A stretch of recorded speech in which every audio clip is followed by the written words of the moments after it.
Hello, I'm going to share how to finish what you start and stop procrastination. Well, you see, productivity is a very big topic. There are a lot of things, but here I'm going to talk about finishing things, not starting things.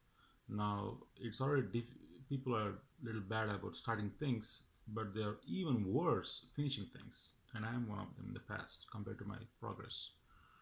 So I'm going to share some tips here that can help you with anything that you probably started somewhere or you probably want to start and you want to get to the finish. You want to complete them. Um, Actually, a lot of this is about your awareness, and the more you are aware about yourself and your own behavior, and how aware are you about yourself is going to improve your ability to do things, get done, or in terms of what you're doing, your behavior. So it can really help you a lot if you improve your awareness, but that can mean many things. So here I'm gonna cover some tips. When you have a lot of options, you may not have finished what you started because you have too many options and you are like, oh, there's so many things, overwhelmed, and also you may not be committed. The first thing is ask yourself, are you really committed? Like you really want to get it done, or is it like nice to have? Kind of like, there are a lot of things you're like, oh, nice to have, but do you really want it? Are you going to commit to it? Are you going to pay whatever is required in effort, time, or whatever that is? Ask yourself, because only you can answer yourself that, and only after that uh, you can be committed for that. Obviously you can get off the track, you can sometimes make some mistakes, or you may not know how to. There are a lot of other things, but ask yourself, are you committed? Do you really want it? That's the number one tip. Number two is always there will be some distractions or other people asking your time or other people taking your resources, and not you focus on what is important to you, and that is something that to be aware of, and you can always use no for that. So use no for distractions, and give yourself priorities. That is basically, you probably are doing something with your time, and time is always limited and same for everybody. So it's about you and your priorities, and you can look at your own things and prioritize what is important to you. Number three is observe your words. Like when you're speaking the words, whatever you say, the words are self-fulfilling prophecies. That is about yourself to you. Now other people is secondary, but I'm talking about the words that you use to yourself to describe yourself, whatever person you are, what you are, like all those things. I'm going to give some examples here. Like instead of using I can't, I am not, those two words are really dangerous and bad words. I probably have some videos somewhere. Those limit you. They are handicapped. The words I can't, I am not, uh, they are handicapped. Think of like a blind person. So it's like they're handicapped. So use the positive words to describe yourself. Now this can be a lot more things, but this is just a short, like a brief tips. Use in terms of I can, and I'm a finisher. I am a finisher. Now it may not feel like it is for you, but just use the word I am a finisher, and I can do whatever it is. Now obviously if you have a gap of learning something, you don't know how to, you can get help, you can do other things, but just the progress is the most important thing, and your words are very important. So use the words I can do, or I'm a finisher. Those sort of words can enable you. And four is, if you want to do something that is big, you want to break it down.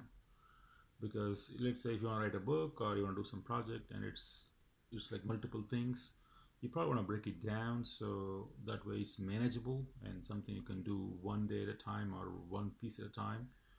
For example, of writing a book, you want to write one page, one document. So you probably wrote something or you got started but didn't finish it. So in that case, just do one next step or get some help in breaking down the small things that you can do, and just do one thing and just feel good about it. Because when you say you only need to do, you break it down to multiple pieces and you do the one small thing, you can celebrate that small piece too, and you're like, okay, I did this thing.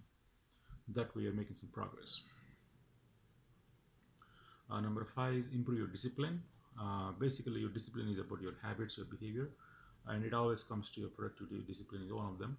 And I have an ebook and a course on improving your self-discipline, and it's a skill set that you can improve, and it takes time. Obviously, it's not going to be overnight, but you do realize you need that, and you can improve that. It's like you already have it; you just need to improve it. Uh, so I'm going to share in the course. I'm going to share a link below. Go ahead and check it out. It's going to share. It's going to share 7 strategies to build good discipline. Uh, you're going to have more productivity. You can accomplish more, and how discipline can strengthen your character and body relationships and personal and professional life, and why discipline is far more superior than motivation and starting things, because discipline is what lets you finish things. How poor self-discipline can ultimately destroy your health, wealth, relationships, and happiness. So by being poor, you're gonna have all this negative stuff. But here in this course, I'm gonna share all the strategies to implement self-discipline in your own life and enjoy the rewards of uh, long-term rewards instead of just short-term thinking. So I have a link somewhere in the bottom. Just go look it up and click the link, and you can check out the ebook and the course I have. It can really help you. I have one more tip here, that is satisfaction. So, I mean, I think I already said that we already bad about starting things, but we're very, very, very worse on finishing things. Now, here I want to share about satisfaction. That is, when you finish this thing, you feel good. You feel good about yourself. You feel confident, and you get a lot more satisfaction by finishing it. And obviously, sometimes maybe the perfectionist in you may be stopping, or sometimes something else.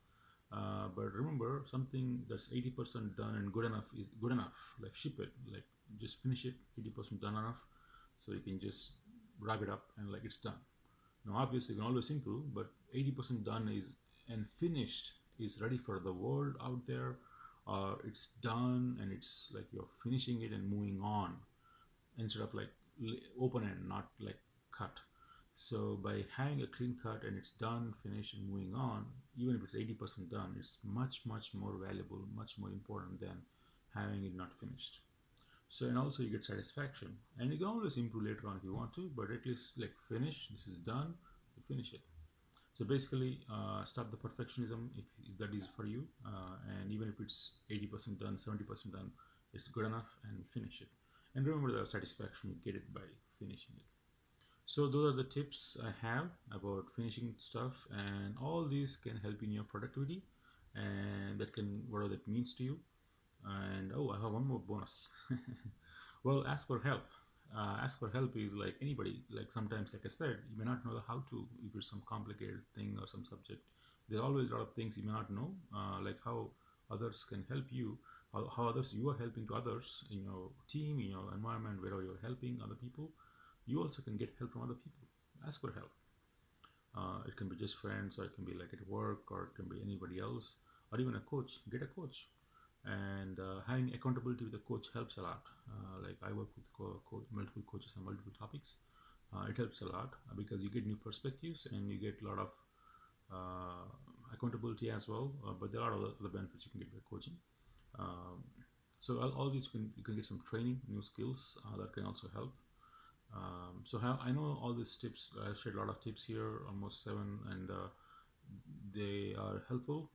You put it in action, they're gonna be helpful. You can just start with one tip. You don't have to do all of them, but put one thing in action, whatever that can be for you, and you can get some progress.